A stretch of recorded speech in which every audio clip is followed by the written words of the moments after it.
Tom Bower didn't just criticize Prince Harry. Tom Bower detonated a reputational bomb at the exact moment Harry could least afford it, right after a crushing courtroom defeat that may cost him a staggering $67 million, leaving questions hanging in the air. Was this ever about justice, or was this always a slow-motion collapse hiding in plain sight? Because Harry has shown himself to be a man of absolutely not only no judgment, but a person who is surrounded by very poor advisors. This isn't just a defeat in a civil case.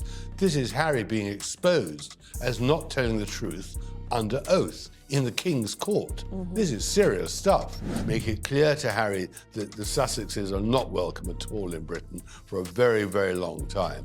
Oh, absolutely. I mean, Meghan is a source of evil. And look at the timing. Prince Harry lands in the UK, not to cheers, not to redemption, but straight into a courtroom battlefield. The stakes? Massive. The expectation? Victory. The reality? Total dismissal. Every claim gone, not weakened, not partially upheld. Gone, and suddenly that narrative Harry had been building for years, the fighter, the challenger of media giants, starts to crack. Because when the judge examined everything, there was nothing left standing. So what does that mean? Was this case ever strong, or was Prince Harry walking into a storm he didn't fully understand? Then comes the whisper that turns into a roar. He's tarnished by losing a case which has cost them at least £50 million in costs. For Harry now, it's downhill faster than he can imagine. Because this isn't just one crisis. This is a pattern. Sent to bail the charity Prince Harry co-founded in honor of Princess Diana collapsing into public dispute, governance issues, resignation, and suddenly a troubling question surfaces. Why do institutions connected to Prince Harry keep unraveling at critical moments? Coincidence or something deeper? And then Tom Bower steps in, not gently,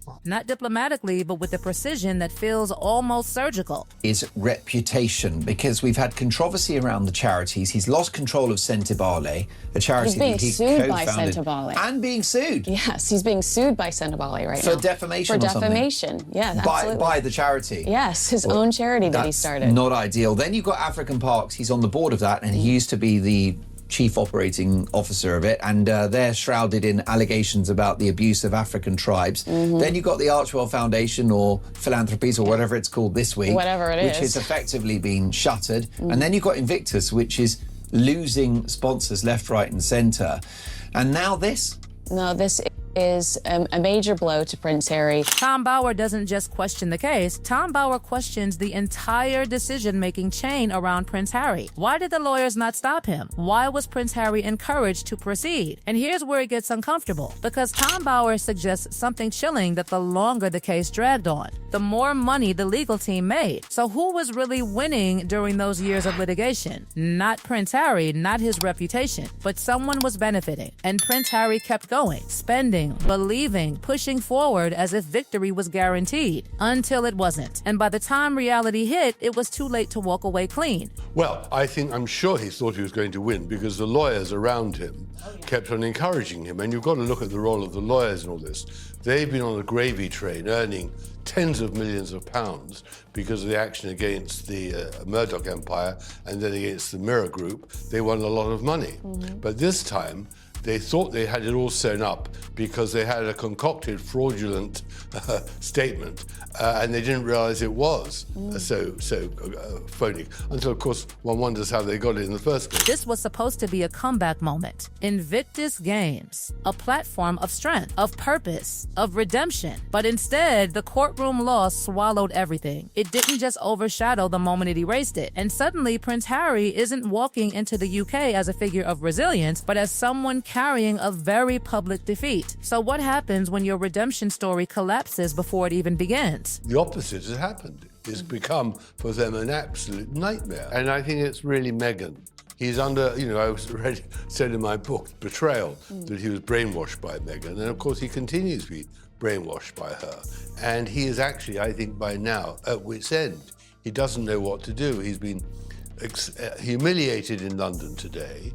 He's going to, for the rest of the week, try to restore some credibility. but in the end, he's going to fail. Tom Bauer doesn't hold back. Now the narrative shifts again from legal failure to psychological pattern. Tom Bauer describes Prince Harry as someone trapped in a cycle of believing, of trusting, of positioning himself as the victim. But here's the uncomfortable tension. If Prince Harry is always the victim, then who is accountable? Because every decision, every lawsuit, every public revelation leads back to one person making the final call. And then comes the line that turns criticism into something far sharper. And they've been living in a bubble. They've been living in a self-fabricated bubble where they have effectively believed themselves to be the victims. Yes. Well, now they're not the victims, they're the perpetrators.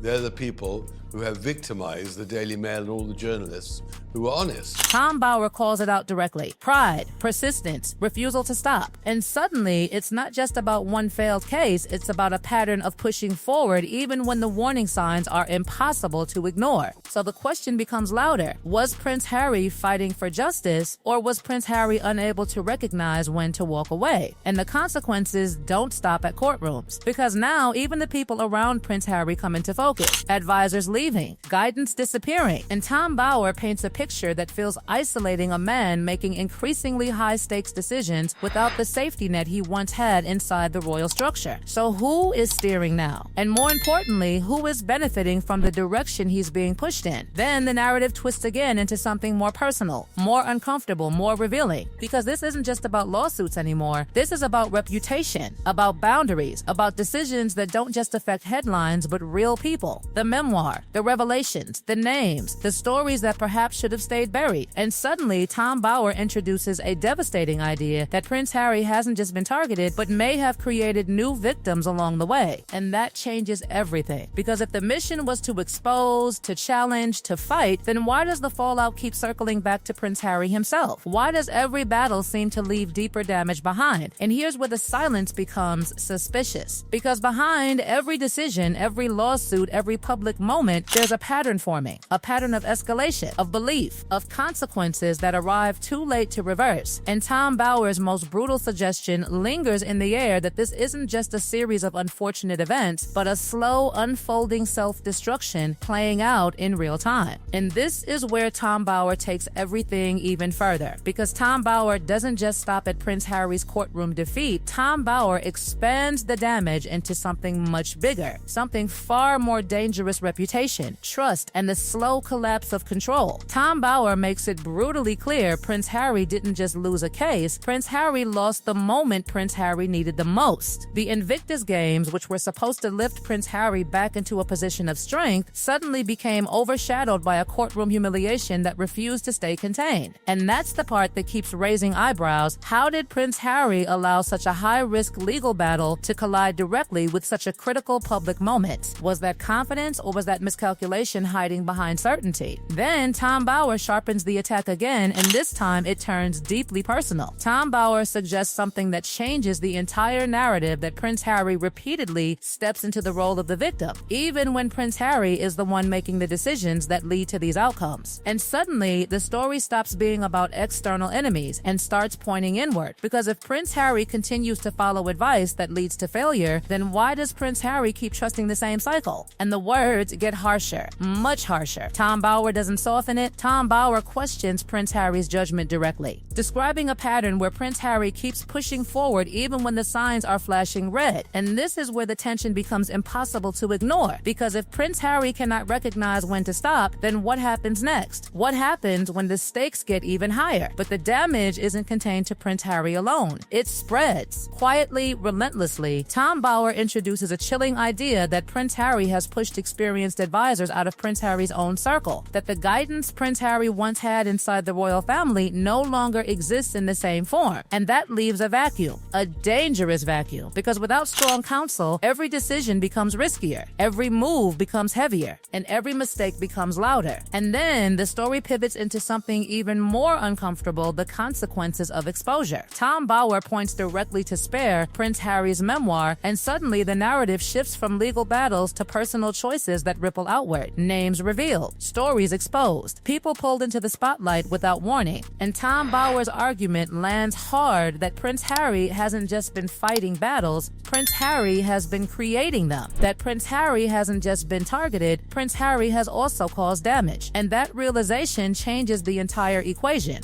Because now the question isn't whether Prince Harry is under attack, the question is whether Prince Harry is also fueling the chaos surrounding Prince Harry. Tom Bower doesn't hesitate to escalate. Tom Bower describes Prince Harry as someone who set out to slay dragons, but instead became the architect of Prince Harry's own downfall. And that phrase lingers because it reframes everything. Every lawsuit, every revelation, every public moment, not as isolated incidents, but as pieces of a larger pattern that keeps repeating. And then comes the word that shifts the tone completely: chaos. Tom Bower calls Prince Harry the king of chaos, and suddenly that label starts to connect dots that once seemed unrelated. Because everywhere Prince Harry goes, controversy follows. Organizations linked to Prince Harry face headlines. Partnerships become complicated. And quietly, behind the scenes, companies start asking difficult questions. Is association with Prince Harry still worth the risk? And then the circle tightens even more back to the royal family. Because according to Tom Bower, trust inside the palace has deteriorated. Not weakened, not strained, deteriorated. And that word matters. Because it suggests something deeper than disagreement, it suggests a complete breakdown. A point where Prince Harry is no longer seen as someone who can protect private matters. And once trust is gone, what's left? Isolation. And here's where Tom Bower delivers perhaps the most unsettling claim of all, that Prince Harry is no longer in control. That the very forces Prince Harry once criticized, the so-called gray men, are now the ones shaping Prince Harry's future. That Prince Harry, who once fought to control the narrative, is now being carried by forces outside Prince Harry's reach. And it doesn't stop there.